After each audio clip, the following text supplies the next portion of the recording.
Hello everyone, বিলেতে বাঙালির আরও একটা নতুন ব্লগে আপনাদের অনেক অনেক স্বাগত। আজকের দিনটা হলো শনিবার 25শে মে। আজকে থেকে শুরু হলো আমাদের স্কটল্যান্ড সফর। আজকে ডে 1। সকাল 5টা সাড়ে 5টার নাগাদ উঠে রেডি হয়ে আমরা পিক আপ পয়েন্টে পৌঁছে গিয়েছিলাম 6:30 নাগাদ। আমাদের কোচটা আসলো ওই 6:40-45। আমাদের এখান থেকে বাসটা ছাড়ার সময় হলো 7টা। তো ছাড়ার আগে সোমেশ আর ছেলে আমাদের লাগেজ ব্যাগটাকে ভেতরে রেখে দিল, আর সঙ্গে নিলাম একটা ব্যাকপ্যাক আর আমার হ্যান্ডব্যাগটা।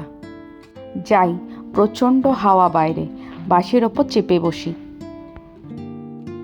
আমাদের সিটগুলো যদিও একসাথে পড়েনি তিনজনের, দুটো সিট একসাথে আর একটা পরের সিটে পড়েছে।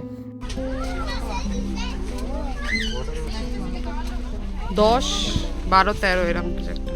এই পিঙ্ক কালারের শার্ট পরা ভদ্রলোক, ইনি হলেন আমাদের গাড়ির ড্রাইভার, আর আমাদের ট্যুর ম্যানেজার জয়েন করবে আমাদের ডিরেক্ট স্কটল্যান্ডে। এই ট্রিপটা আমাদের 4 ডে 3 নাইটের একটা শর্ট ট্রিপ। 4 দিন এই বাসটা করেই আমরা ঘুরবো, আর আমাদের খাওয়া দাওয়া হোটেলে থাকার সমস্ত ব্যবস্থা করেছে আমাদের ট্যুরিং এজেন্সি। যেহেতু একটা সিট একটু দূরে পড়ে গেছে, একটু অন্যদিকে, তো আমি আর ছেলে একদিকে বসলাম আর সোমেশকে পাঠালাম অন্যদিকে।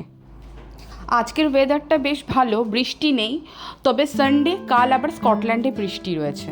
বৃষ্টির মধ্যে কি দেখবো কি ঘুরবো জানি না, তাই শুধু ঠাকুরকে ডেকে যাচ্ছি কাল যেন ওয়েদার ফোরকাস্টটা চেঞ্জ হয়ে যায়। স্কটল্যান্ড যেহেতু হাইল্যান্ড, পাহাড়ি এলাকা, বৃষ্টি সারা বছরই হয়।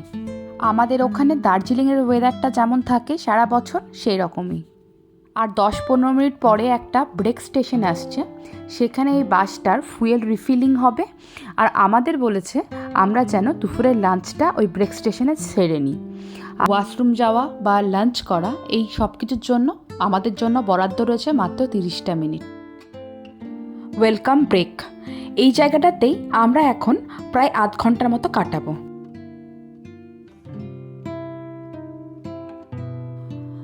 আমাদের কলকাতাতেও দেখবেন লং ডিস্টেন্সের বাস যেগুলো যায়, যেমন আসানসোল থেকে যখন বাসগুলো কলকাতার দিকে যায়, শক্তিগড়ে দাঁড়ায়, প্যাসেঞ্জাররা শক্তিগড়ের দোকানদানি থেকে খাওয়া দাওয়া করে, কেনাকাটা করে, তারপর দোকানে ওয়াশরুমগুলো ইউজ করে।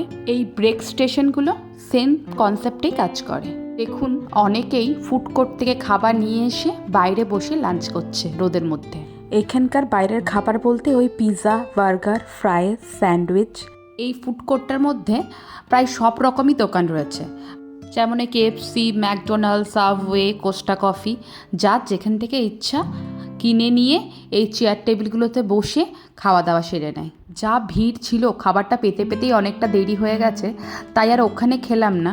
তাছাড়া এত তাড়াতাড়ি লাঞ্চ করার আমাদের অভ্যেস নেই, তাই খাবারটা আমরা সাবওয়ে থেকে প্যাক করিয়ে নিয়েছি, বাসে বসে খাবো। চারপাশটা ভারী সুন্দর সাজানো। আরও কিছুক্ষণ থাকতে পারলে ভালো লাগতো, কিন্তু খাবারের দোকানে এত ভিড় ছিল যে খাবার নিতেই অনেকটা সময় শেষ করে ফেলেছি।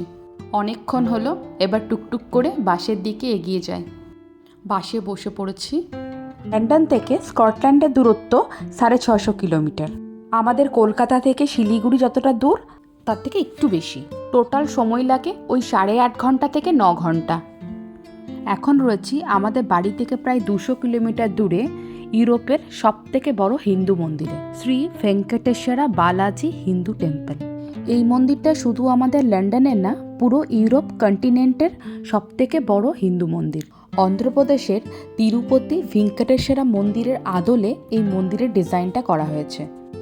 এর আগে তো আমরা ভেঙ্কটেশ্বরার মন্দিরের কথা শুনেছি, কিন্তু আপনারা কি জানতেন এই ভেঙ্কটেশ্বরা হলো বিষ্ণু, ভগবান বিষ্ণুর আরেক নাম ভেঙ্কটেশ্বরা। সেটা আজকে মন্দিরের দেওয়ালে একটা জায়গায় লিখেছিল, সেটা দেখে জানতে পারলাম। মন্দিরের ভেতরে ক্যামেরা অ্যালাউ না, তাই দেখাতে পারলাম না। ভেঙ্কটেশ্বরার মূর্তিটা ছিল কালো পাথরের তৈরি। এর আগেও আমি ভাইজাগ ঘুরতে গিয়ে সীমাচলম মন্দিরে গিয়েছিলাম, তো ওখানেও মন্দিরের স্ট্রাকচারটা সেম, আর মূর্তিটা একই রকমের কালো পাথর দিয়ে তৈরি। বেসিক্যালি মেবি সাউথের সব টেম্পলগুলো এরকম একই ধাঁচের হয়। প্রাসাদম অন্নদানম। দূরে টেন্টের মতো যে জায়গাটা রয়েছে, সেখানে প্রত্যেক দিন 3 বেলা করে এখানকার ভক্তদের জন্য প্রসাদ সার্ভ করা হয়। চলুন তাহলে এবারে বাসের দিকে এগোই। আমাদেরকে শুধুমাত্র 30 মিনিট দেওয়া হয়েছিল মন্দির দর্শনের জন্য।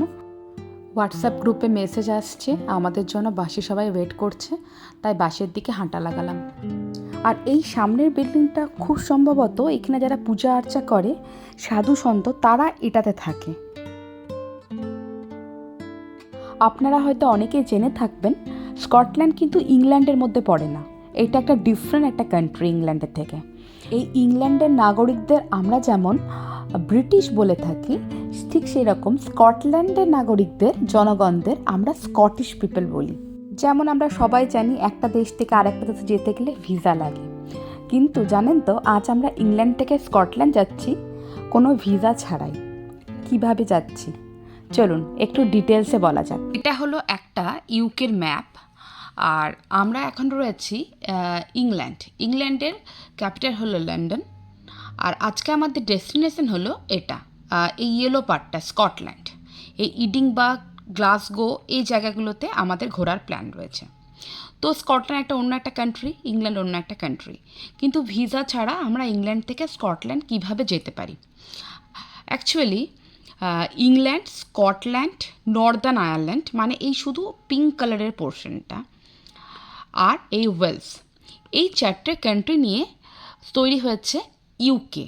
ইউকে মানে হলো ইউনাইটেড কিংডম। তো এই চারটে কান্ট্রি ইউনাইটেডলি থাকে, ইউনাইটেডলি কাজ করে এই চারটে কান্ট্রির মধ্যে। আর যারা এই লন্ডনে বাস করে তারা ইজিলি উইদাউট ভিসাতে স্কটল্যান্ড যেতে পারে, আবার যারা স্কটল্যান্ডে থাকে উইদাউট ভিসাতে লন্ডনও আসতে পারে। কিন্তু এই যে রিপাবলিক আয়ারল্যান্ড, এটা কিন্তু ইউকের আন্ডারে পড়ে না। আমাকে রিপাবলিক আয়ারল্যান্ডে যেতে হয় তখন কিন্তু আমাকে ভিসা লাগবে, কিন্তু নর্দার্ন আয়ারল্যান্ডে যেহেতু ইউকের আন্ডারে পড়ে, সেখানে যেতে গেলে বা স্কটল্যান্ড যেতে গেলে বা ওয়েলস যেতে গেলে আমার কোনো ভিসার দরকার নেই। এখন আমরা যাচ্ছি বার্মিংহামের ওপর দিয়ে। খুব রিসেন্টলি শাহরুখ খানের একটা মুভি এসেছিল ডাঙ্কি নামে, ওখানে একটা খুব ফেমাস ডায়লগ আছে দেখবেন, বার্মিংহাম হিয়ার আই কাম। এই সিটিটার কথাই ওখানে বলা হয়েছে। বাসের মাথাটা দেখুন কেমন, ছাদটা খোলা, খুব সুন্দর আলো আসছে, তার সঙ্গে রোদটাও। বার্মিংহাম এই শহরটাকে ইউকের ইন্ডাস্ট্রিয়াল সিটি বলা হয়। ওয়ার্ল্ডের প্রথম ম্যানুফ্যাকচারিং হাব হলো এই শহর। ইংলিশ ফুটবল লিগ শুরু হয়েছিল এখান থেকেই। আরও অনেক কিছু ভালো ভালো জিনিস জড়িয়ে আছে এই শহরটার সাথে। বলতে গেলে রাত পেরিয়ে ভোর হয়ে যাবে। ওই যে দূরে পাহাড়গুলো জানান দিচ্ছে আমরা ঢুকে পড়েছি হাইল্যান্ডে। এক পাল গরু মাঠের মধ্যে ঘাস খাচ্ছে, চড়ে বেড়াচ্ছে, নিজেদের মধ্যে খেলাধুলা করছে। এখানে আসার পর থেকে একটা জিনিস মাঝে মধ্যেই আমার মাথায় আসতো, যে এখানকার সব রেসিপিতে বা এখানকার লোকজন এত বেশি মিল্ক প্রোডাক্ট ইউজ করে, যেমন পনির, বাটার, চিজ, কিন্তু এখানকার রাস্তায় কিংবা মাঠে ঘাটে কোথাও তো আমরা গরু দেখতে পাই না। খানিকটা এক্সাইটেড হয়েই ড্রাইভার দাদাকে জিজ্ঞাসা করলাম যে আমি তো গত 1 বছরে ইউকেতে একটাও গরু দেখিনি, তো এখানে এত গরু এলো কোথা থেকে? তো ড্রাইভার দাদা আমাকে জানালো সেটা হলো ওই দূরে ওই ছোট ছোট বাড়িগুলো যে দেখা যাচ্ছে সেগুলো হলো নাকি একটা রেজিস্টার ফার্ম। এই বর্ডার এরিয়াতে প্রচুর নাকি এরকম ফার্ম রয়েছে যেখানে গরু, ভেড়া এগুলোকে চাষ করা হয়। এখন প্রায় রাত্রি 8টা, সূর্যের আলো দেখে বোঝার উপায় নেই। এখানে সামারটা সত্যি একটু অদ্ভুত। এখন একটা গ্রামে রয়েছি বর্ডার এরিয়াতে, ওই গ্রামটার নাম হলো গিন্টা গ্রিন। অদ্ভুত একটা হিস্ট্রি আছে এই গ্রামটা নিয়ে, সেটা আমি পরের ব্লগে বলছি, আদারওয়াইজ এই ব্লগটা অনেক বেশি লেন্দি হয়ে যাবে। তাহলে আজকের ব্লগটা এখানেই শেষ করি। সবাই ভালো থাকবেন, সুস্থ থাকবেন, সাবধানে থাকবেন। আর যদি ভিডিওটা ভালো লাগে লাইক করে চ্যানেলটাকে সাবস্ক্রাইব করে নেবেন। আর আপনারা যদি ফেসবুক থেকে ভিডিওটা দেখে থাকেন আমার পেজটাকে ফলো করে নেবেন। খুব শীঘ্রই দেখা হচ্ছে আরও একটা নতুন ব্লগে, ততক্ষণের জন্য টাটা।